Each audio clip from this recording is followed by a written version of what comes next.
Hello and welcome to A1R Psychic Radio and Moonstruck TV. My name's Gail Moffat, and so we're going to have a lovely show. And one of the things that I've been really conscious about is a lot of the viewers perhaps have an ability or have sort of feelings or sense sort of spirit, or perhaps would like some sort of and I thought I would do some sort of talks at the beginning of my show to sort of help people perhaps sort of become a medium themselves. Wouldn't that be amazing? And one of the things that I was thinking about was how everything is all about energy. And if you were to sort of close your eyes and think about somebody you know, you would actually feel how they feel. So in other words, you may be used to, if that person were to stand behind you, you would know it was them because you can feel them. And that's your clairsentience, being able to feel and sense other people. And that's what we do as psychics when we're looking at other people and giving you readings. We're actually looking at their energy, and when you sense their energy, you can sense all sorts of things about them, and it just sort of, their life sort of unfolds. And that's sort of, working psychically. And of course, when you're working mediumistically, you're connecting to people within the spirit world and they're communicating. And again, they have an energy and they come and stand by the side of me, and I sense their energy and sense what things about them. So it's, in a way, it's just the same. One person has a body and the other doesn't, which is quite interesting. The other thing that I was thinking about, particularly today, was how many people, people either operate from their heart or from their brain, and it's just different. It's not, there's no criticism either way. And what you can do, once you sort of start to sort of sense energy, you can look at people and see predominantly where the energy is, whether it's around the chest and the heart, or whether it's actually around the head. And that's how you can tell whether somebody operates from the heart or from the head. And I think it's interesting because you can then sort of compare it to their personality. If there's someone that's always being sort of very giving and thoughtful and kind, then you know that you seeing that they're operating from their heart, it sort of tallies with their personality. And it's quite a sort of a good exercise to do. And, even your animals, your dogs, your cats, your rabbits, anything that's living has an energy. And you can sort of sense their personality and how they are and sort of things about them. And that's really sort of like one of the first things that you need to do when you're developing your psychic ability or your mediumistic ability. It's about just sensing the energy and sensing, sort of who's sort of, what people feel like. And it's amazing what sort of information you can glean from that.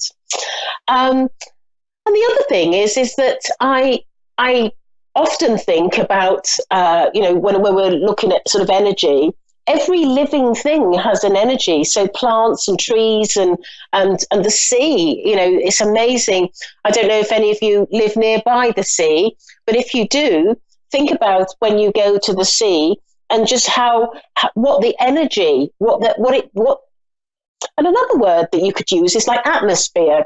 And us psychics and mediums, we all talk about energy, but really it's similar to atmosphere. What does it feel like?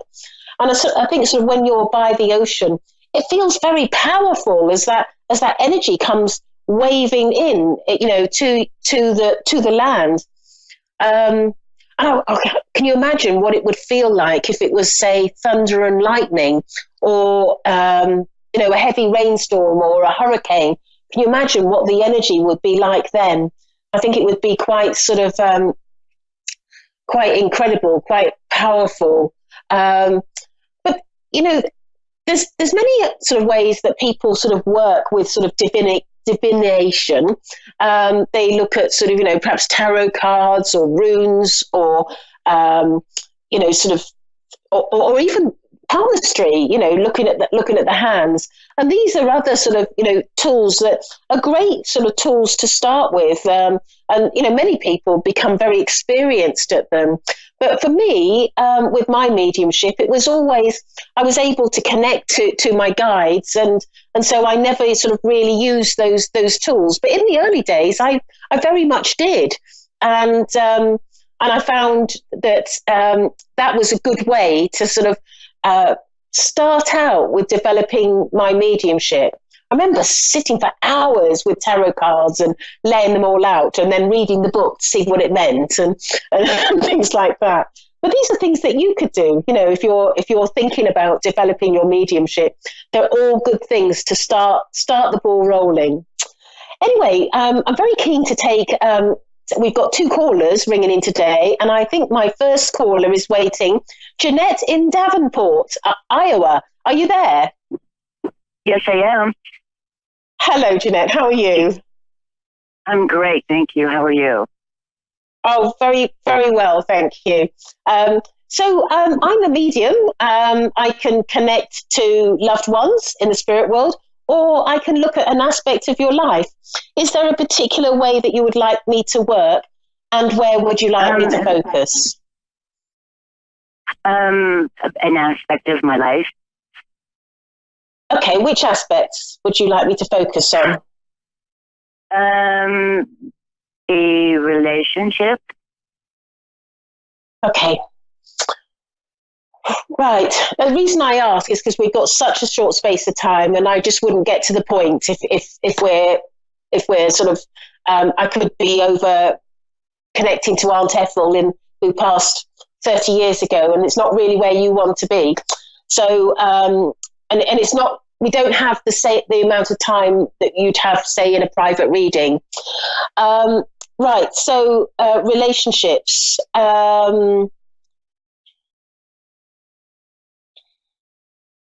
I get the feeling that I'm not quite sure if you're in one at the moment, but I get the feeling that there's a hesitancy with you about sort of a direction of where you're going in your life. Would you understand that? And it's just, yes. I'm just sort of starting, and I think the reason, I'm assuming that because the spirit world, my guides have given that to me, I'm assuming that's a link to a relationship. Would you understand that? I guess I'm not clear. Okay, because I'm. Did you hear me, or just not clear what I'm talking about? Having a little bit of a hard time hearing. So. Okay. Well, I was just sort of assuming that because you are, because you're, it's like you're hesitant about something in your life. I'm assuming because you asked about relationships, it's about a relationship. Would you understand that? Yes, absolutely. Because my guides have just said that you're extremely hesitant. Because you see, what I'm feeling about you is on the one hand, you're sort of like, oh, this is the right sort of course of action. I want this, and I feel very sort of feeling like it's a good idea. And then the next. Because I feel that there must be somebody around you. Because I feel like this person doesn't really sort of provide you with a feeling of I don't know, safety, security, sort of like just being right, and I just get this feeling that. And this is where your sort of hesitance is. It's like a stop, start as well. And I feel also that you have a mature mind. And I'm not saying, I have no idea how old you are. And it's not not linked to your age. I'm just saying you're quite a mature, in your thinking, and you have a great deal of wisdom. And I just get this feeling that the person that's around you doesn't have that in the same way. And I can just see you sort of looking at the situation, going, "Oh my goodness, really?" Sort of, and I feel that, and I feel like you're sort of slightly in despair, sometimes, of the immaturity or the behaviour of this person. Would you understand that? Yes, I do. I also feel that. I just feel immaturity. It's like immaturity. It's like, and I feel like I want to say, for goodness sake, just grow up. That's what I feel like saying. and I feel but I'm picking it up from you. I feel that's what you want. You want that maturity. And, because, you don't, it's almost like what I'm hearing. And I feel like I've got a man here, and I feel this is your grandfather in the spirit world that is talking to me and telling me this. And he's saying, he's sort of, he's making me feel as though you're sort of, you've reached a stage in your life where you just don't want any nonsense, or don't want to be sort of messed around. You just want it simple and nice, and somebody that's thoughtful and considerate and caring. And I feel with your grandfather, he's saying to me that this person, although he's nice, he's not able to give this to you at the moment, because he's not in the same place from a maturity point of view as you are. But obviously, with everything, we have our free will, and you have your free will. If you wish to, pursue a relationship with this person, you have that free will. But what I do feel is there is a sort of like it's like you're not always on the same page. And it's like I feel also that some of the things that you want to do in life, and the way you want to conduct your life, and what you want to do in your life, isn't really matching with this person that you know. Would you understand all of that? This is right on, hitting the nail on the head. And your grandfather is saying, obviously, he would respect your decision, whatever you want to do, and whatever, if you want to sort of have a long-term relationship with this person, he would respect that and be more than happy for you to do that. But what he's saying is, I feel almost embarrassed saying this, actually. Sometimes the spirit will just put me on the spot. But your grandfather is saying you could do a whole lot better. Well, thank you, grandfather. Oh, how hilarious! Now you must have children around you. Does that make sense? You've got children, have you? Yes, I do.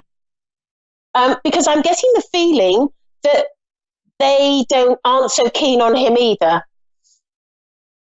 No. And your grandfather isn't keen on him.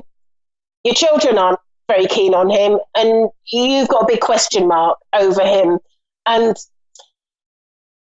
he's not a bad person. I want to stress that he's not a bad person. I just feel that you're at different stages in your life. You're different people, and you're different, and you've just got so much more maturity and so much, oomph about you. That there's a lot to you, in your personality and the person you are and what you want to do in life and things, where is I just get the feeling that he wants a completely different lifestyle. And I just with him, you would end up going along different paths. Yes. Do you feel that with him? Yes, yeah, I really do. And we pretty much have, I guess. Yeah, Just but your grandfather is saying to me, he's saying to me that you must not think that, you know, this is your last chance saloon, because he's making me feel like, you know, well, you're sort of thinking, well, who else am I going to get? Or, you know, am I going to find somebody else? And what your grandfather is saying, when you make the decision to step away, there's somebody else coming forward. And you've got the potential to meet somebody else who's far more connected. And there's a soul connection to you as well, a real strong soul connection. And you will just connect really, really strongly. I definitely, you know, I feel that. But you have to go through this stage of using your free will to make the decision to pull away, should you wish. yes, But there is somebody there for you that is going to be, and also would just embrace your children and embrace, you know, your family, and you know, really sort of just muck in and be that sort of person. And whereas this person isn't that sort of type. I hope that's helped. definitely. You know, sadly, you know, find me on Facebook. My name is Gail Moffat. Sadly, we've run out of time, so I'm going to have to go on to the next caller.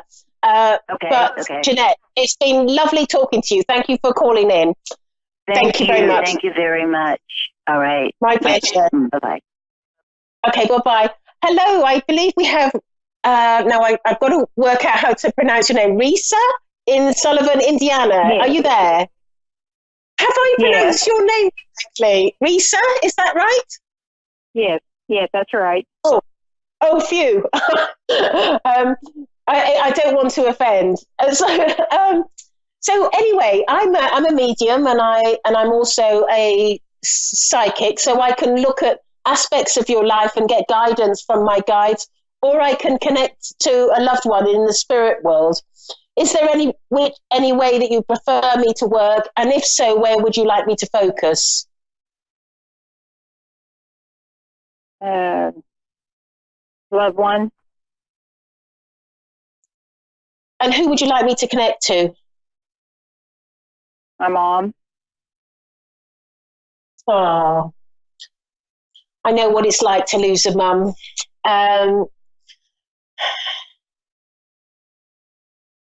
Okay, I've got a lady that's stepping forward, and she's showing me her legs, and I feel that her legs weren't in a good state.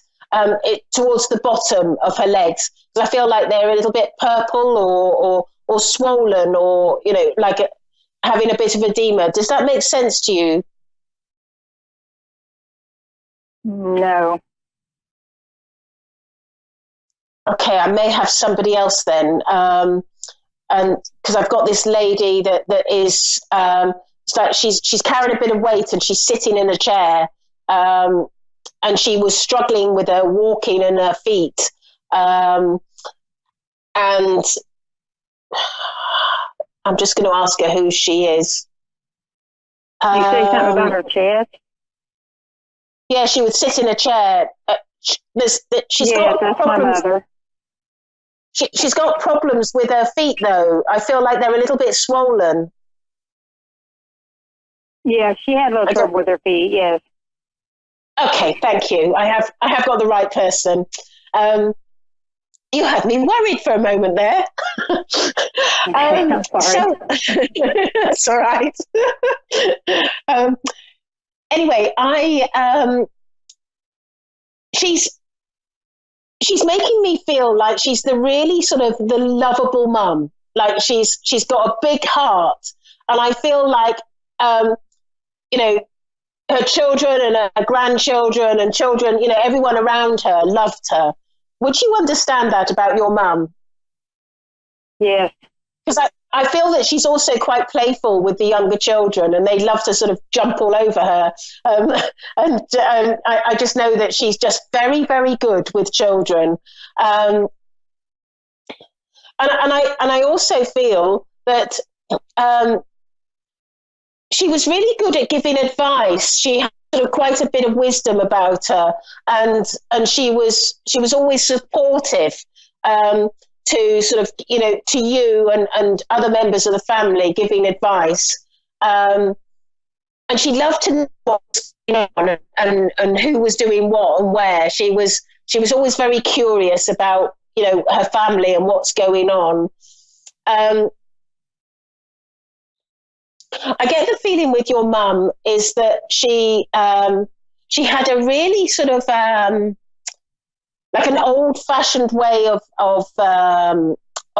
cooking, or she's taken me into the kitchen, and I just feel like her cooking and her ways of doing food was very, very old-fashioned. Because I feel like she would have kneaded bread as well. Lisa, do you understand that? I've never seen her do that. I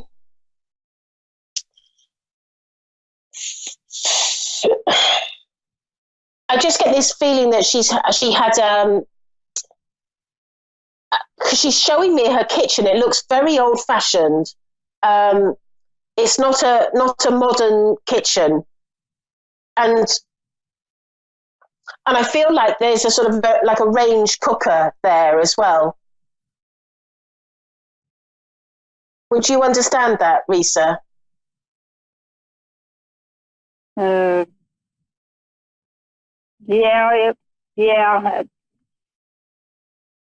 It was old-fashioned for a while. Yes, it was. Uh-huh. Yeah, and I feel like she would wear tights, on her stockings, or support stockings on her legs to support her legs, and I feel like she was, she would sort of do, everything, all the cooking and the cleaning and just do it all in a very old-fashioned way. I feel that towards her end of her life, she didn't do much of it. It sort of slowed right down, and she, because she's making me feel as though. How she died? Well, the first thing that I'm getting is this sort of puffiness around her legs. I'm getting the puffiness around, and she. So I just know that she had I get the feeling that she had a cardiovascular problem in her life. Whether that's how she died, I don't know, but I know she had that problem. And from a sort of health point of view, because I can see the legs are sort of quite puffy, and it really, I feel like it made it uncomfortable for her. Her legs were uncomfortable, and I just feel that because of that, she would spend like a lot of time sitting in a chair, and rather than sort of being active, she lost that active way about her as she went through life.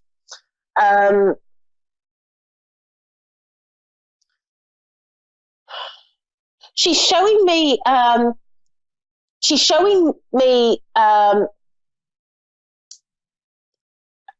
like birthday cards and Christmas cards, or cards, and I feel that she would have saved them all. And because I feel like if I were to go into a cupboard or something, there's all the old cards that she's received. And she used to love saving them all, and then sometimes she would get to look through them. And she used to love going through photo albums as well. A lot of people have their photo albums and they put them in a cupboard and there they stay. But I just had a feeling that she would love getting them out and looking at them. And she loved reminiscing about her life as well, and remembering times of her life.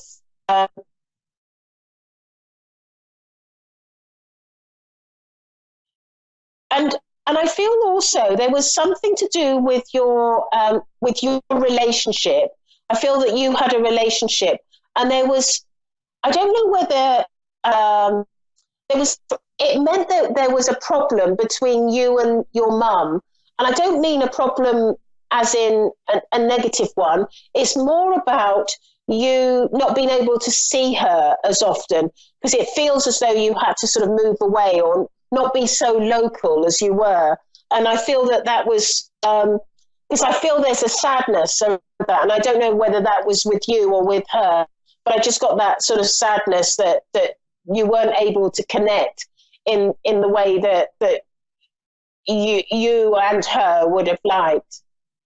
Because she's showing me that when you did, you were very good at chat, you know, very chatty and upbeat and things like that. And so I know that's how you were with her. And she's saying to me that she absolutely, she cannot thank you as well, because I feel like you were a great support to her at some point in her life. And I feel that there is I feel like you really helped her. She had more difficulties towards the end. And I know that she wants to thank you. She feels sort of like you really trumps for her and really supported her and did a lot for her. Because she's showing me you sort of coming in cleaning or, you know, sorting out things in the house for her and looking after her. So I know that you really did your bit, and she's really sort of grateful, ever so grateful for what you've done for her in her life. So I hope that helps. We've come to the end of the end of the show, and I hope that does that all make sense for you? Yes, very much so. Good. Well, if you want to find me, you can find me on Facebook. My name's Gail Moffat. Just send a friend request. It'd be lovely to hear from you.